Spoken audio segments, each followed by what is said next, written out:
বিসমিল্লাহির রহমানির রহিম। আসসালামু আলাইকুম ওরহমতুল্লাহ।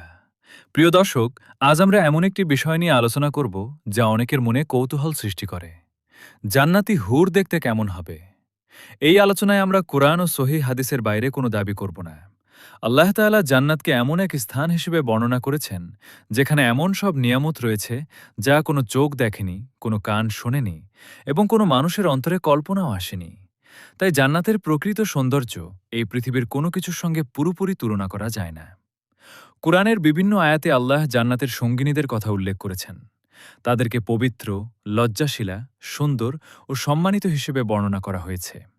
এসব বর্ণনা জান্নাতের সৌন্দর্যের একটি অংশ মাত্র।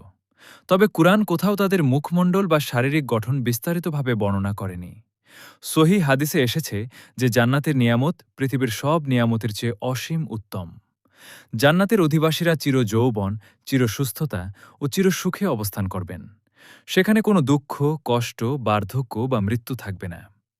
অনেক সময় সামাজিক যোগাযোগ মাধ্যমে জান্নাতি হুর সম্পর্কে নানা গল্প বা অতিরঞ্জিত বর্ণনা প্রচার করা হয়। কিন্তু একজন মুসলিম হিসেবে আমাদের উচিত কেবল সহিহ সূত্রে তথ্য গ্রহণ করা এবং দুর্বল বা ভিত্তিহীন বর্ণনা থেকে বিরত থাকা। এখানে একটি গুরুত্বপূর্ণ বিষয় হল, জান্নাত শুধু হুর লাভের জন্য নয়। জান্নাতের সবচেয়ে বড় নিয়ামত হল আল্লাহর সন্তুষ্টি এবং তার দিদার লাভ। একজন মুমিনের সর্বোচ্চ সফলতা এটি। প্রশ্ন হতে পারে, কারা এই জান্নাতের নিয়ামত লাভ করবেন?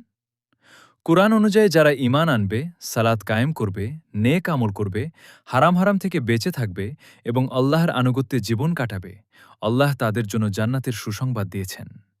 তাই আমাদের মূল লক্ষ্য হওয়া উচিত জান্নাত সম্পর্কে অযথা কল্পনা না করে এমন জীবন গঠন করা যা আল্লাহর সন্তুষ্টি অর্জন করে।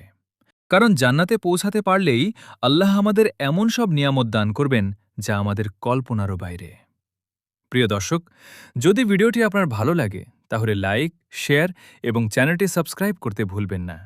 আল্লাহ আমাদের সবাইকে জান্নাতুল ফিরদাউস নসিব করুন এবং তার সন্তুষ্টি অর্জনের তৌফিক দান করুন। আমিন। আসসালামু আলাইকুম ওয়া রাহমাতুল্লাহি ওয়া বারাকাতুহু।